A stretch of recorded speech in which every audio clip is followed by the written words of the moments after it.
So the man who is going to save the planet, one Tesla sale at a time, one overpriced luxury zero emissions vehicle at a time that doesn't actually stop for children and is kind of a menace on the road.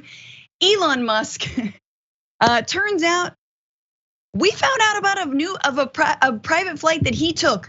Probably, and I've been reporting on private flights for a little bit for TYT, one of the shortest flights I have seen.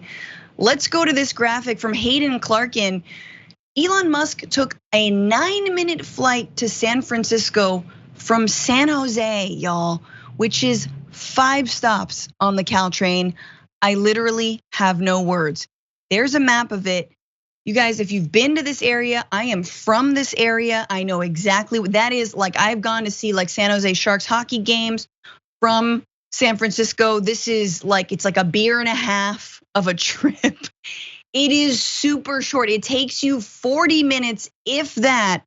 My man had to take a private 9-minute flight.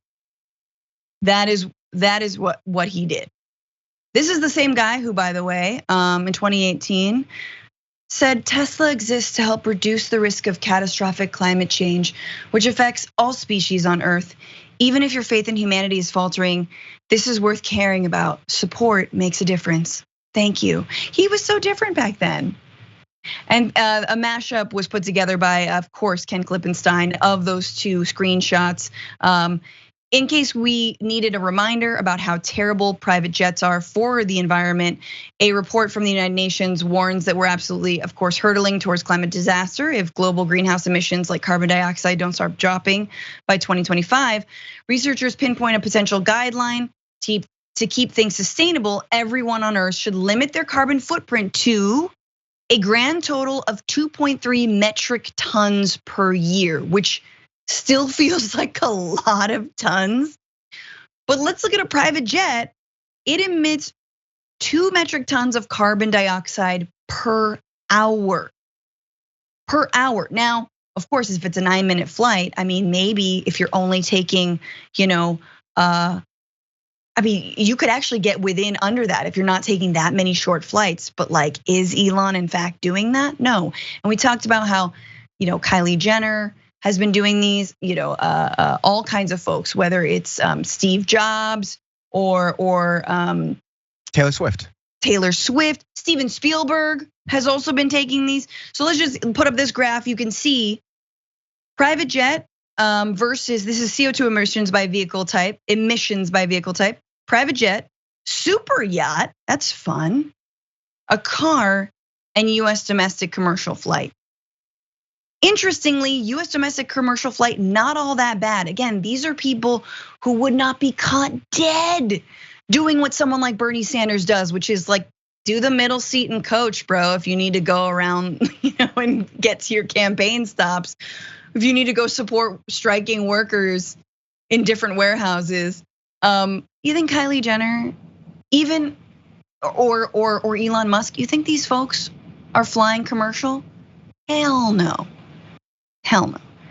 I don't know. I'm like very floored by this. I think. Anyway, let's keep going. The social cost of carbon is a mechanism that allows us to grasp what each ton of carbon costs us as a people and society, explains Maya K. Van Rossum, founder of the organization Green Amendments for Generations. These costs can result from emissions-fueled public health problems, agricultural decline, extreme weather damage. According to scientists and experts under the Biden administration, every 1 ton of carbon literally costs $51, she explains. That means we're all on the hook for more than $422,000 thanks to Taylor Swift's 2022 jet setting alone. Yeah, so look, T-Swift, whatever we call her, I liked your last 2 albums. They really did help me get through the pandemic, I'm not gonna lie. But wouldn't it be dope if you flew commercial? Dan? Yeah, I have a lot of thoughts about this whole like flight gate sort of things that's happening, because I have a lot of pilot friends, and all the logistics of this get even worse the more you dig down into them. I'm also not necessarily a Bay Area native, but spent a lot of time up there. That's a 45-minute trip, brother, like at any time. Also, You're Elon Musk, dude. The meetings work around you. If you're gonna be 30 minutes late because you're in traffic, damn, it just be like that for whoever's on the other side. Like, for someone who claims to be someone who defends the climate and wants to look at, okay, how do we think about life on Earth? How do we think about life beyond Earth? Because it's so unsustainable here.